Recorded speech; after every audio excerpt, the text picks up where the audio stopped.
Good afternoon, everyone. My name is Mackenzie, and this is Life in Kajiado. On today's video, I'm going to take you on a homestead tour. Come with me.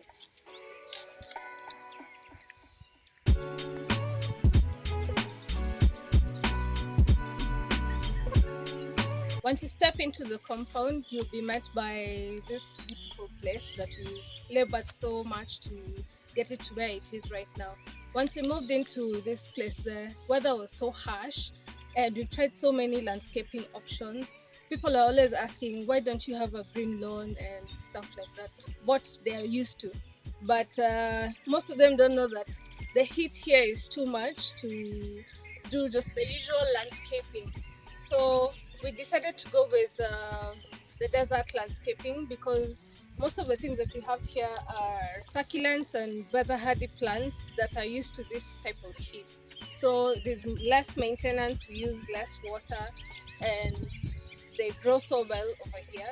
So we've gone with this, and it looks very beautiful and it's easy to maintain. For example, this is an agave that we collected just down the road, and it's a very hardy plant. It grows very fast. It needs very minimal watering. And then this is also a cactus, a type of cactus that is very, very beautiful, rarely watered.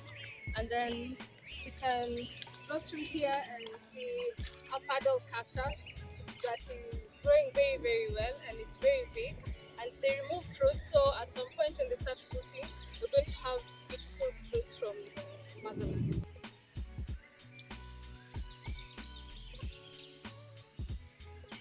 We also try and incorporate some edible plants in this garden. Like in this vase, we paired the lavender with some lettuce, and then in some others scattered around, we have herbs growing with other trees, so that you can get also food from the same vases as from the ornamental plants. Scattered in the rock garden, we also have young fruit trees that are growing.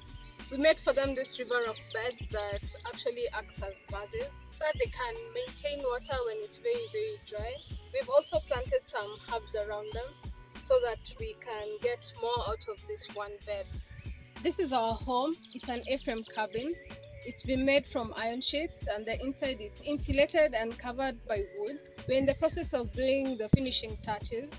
So for those who've been asking for a cabin tour, when it's completely done, we'll definitely invite you into a home for a tour, and you'll definitely love it.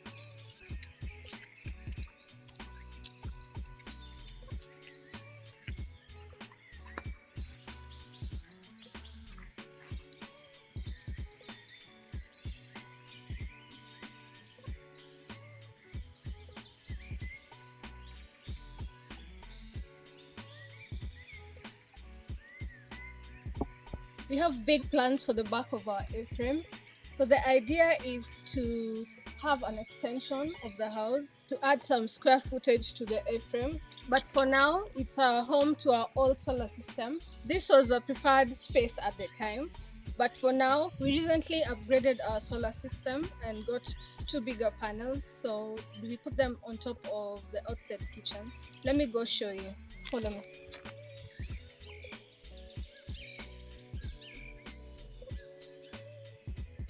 Each panel is 580 watts, which for the two of them makes 1.2 kVA of power, which drains into our 200 Ah batteries, which is more than enough for us for now.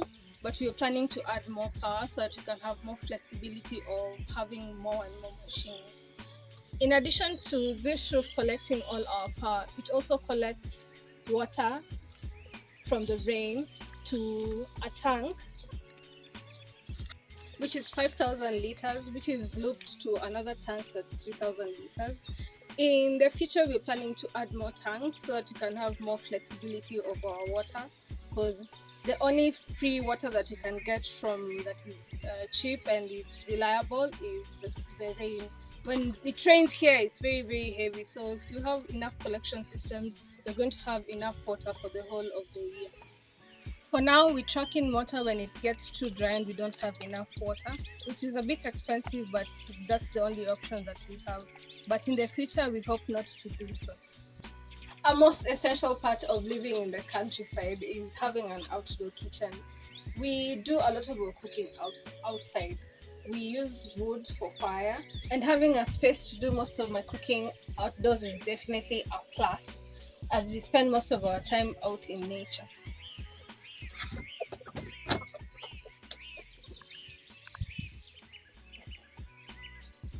Our end goal of moving to this area was try to be as self-sufficient as possible. So that meant providing for ourselves some food. So that's why we got some free range chicken where we get most of our eggs from. And occasionally we also get meat from them. But at the end of the day, we also want to harvest more and more meat from the chicken. So the idea is to get broilers, which are meat birds. So we're going to add more so that we can be harvesting for ourselves.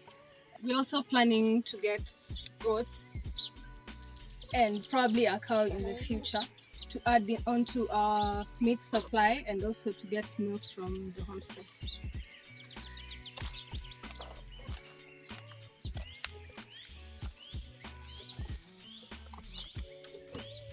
The most important part of our homestead is the garden. This year has been a very challenging year because the weather has been erratic. We've had like 6 months of rainfall at the beginning of the year, so the gardening didn't go as well as we planned. But this season we decided to plant a few plants that we knew would do well, instead of planting a lot of plants that don't usually do that much. The few varieties that we planted are doing so well, like these peppers and these tomatoes that are growing at a rapid rate and producing so many fruits.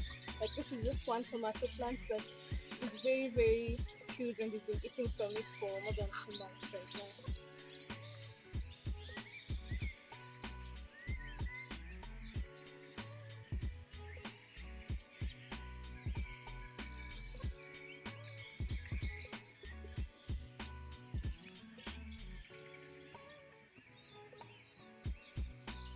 We also have fruit trees in the garden.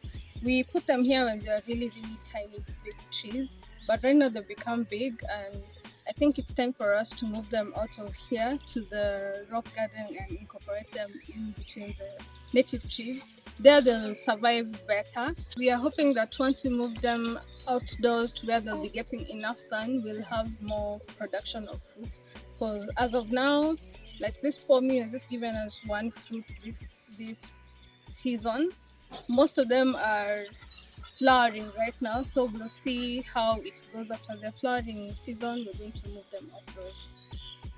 We moved out here in pursuit of a life that was slow-paced and intentional. And so far, with our 4 years here, we have found our happiness. We are grateful that we took the leap of faith to follow our dreams. The road to self-sufficiency draws nearer as we continue learning the land. It's hard work but very satisfying in the end. We are very grateful for each and every one of you watching and supporting our channel. If you are new here, hit the subscribe button to follow our journey of self-sufficiency. See you on the next video.